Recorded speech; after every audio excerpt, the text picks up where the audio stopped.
Olá! Hoje a gente vai mergulhar numa visão, olha, fascinante sobre o universo dos animais. Uma perspectiva que vem da obra de Celso Martins e que convida a gente a enxergar esses seres de uma forma completamente nova.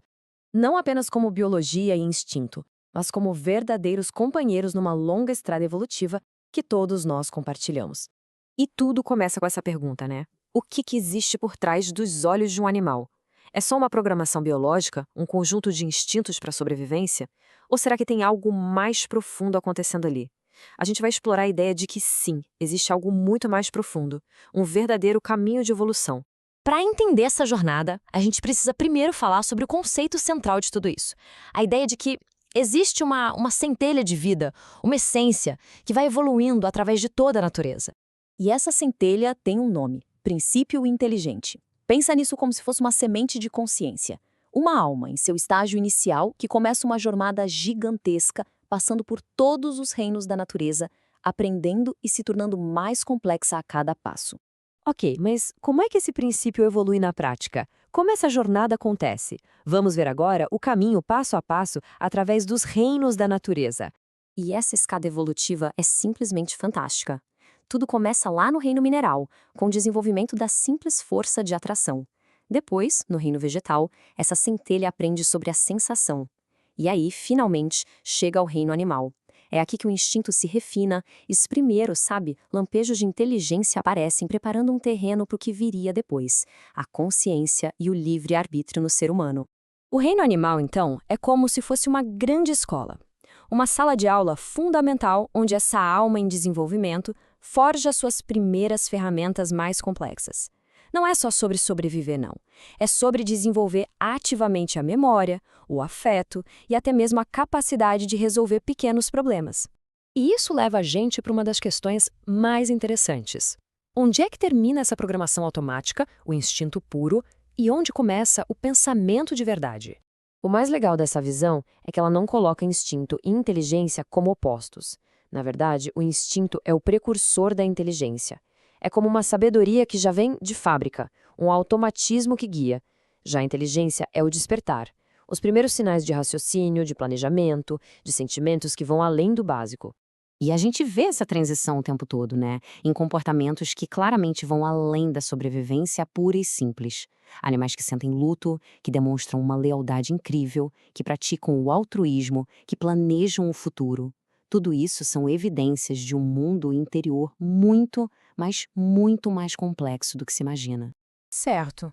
Se os animais têm essa alma, essa inteligência em desenvolvimento, a pergunta que fica é: o que acontece com tudo isso quando o corpo físico morre?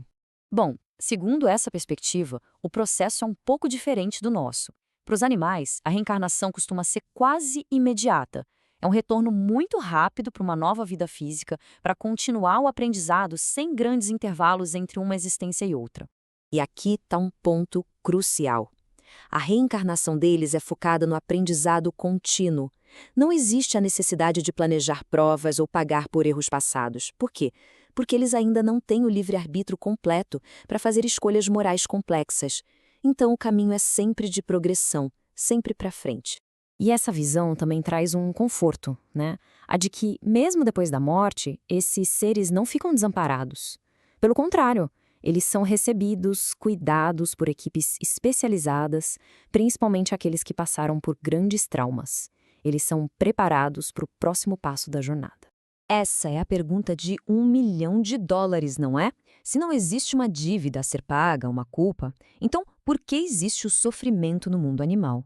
A filosofia que estamos explorando tem uma resposta bem direta para isso. A resposta está em separar as coisas. O sofrimento que acontece na natureza, como a luta pela sobrevivência, é visto como um estímulo, um catalisador para o crescimento. É o que força o espírito a se adaptar, a criar defesas, a ficar mais inteligente. Não é um castigo, de jeito nenhum. É uma ferramenta de evolução. E essa diferença entre o sofrimento que é natural e o que não é, nos leva diretamente ao ponto final. E talvez o mais importante de todos. Qual é o nosso papel nessa história toda? Aqui a fonte é muito clara. Qualquer sofrimento causado por nós, seres humanos, seja pelo abandono, pela crueldade, pela exploração, isso não tem nada a ver com um estímulo evolutivo. Isso é uma falha nossa. Uma falha ética que, inclusive, gera consequências negativas para a própria humanidade. Então, entender tudo isso exige uma mudança de mentalidade gigantesca.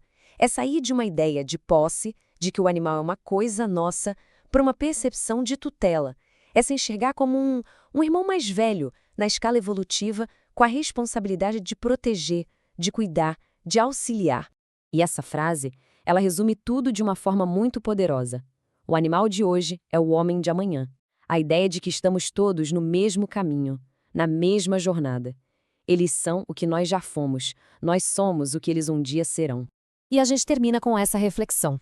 Se a gente realmente passar a enxergar cada ser vivo como um companheiro de viagem, um espírito evoluindo assim como nós, como isso poderia não mudar completamente a nossa relação com eles?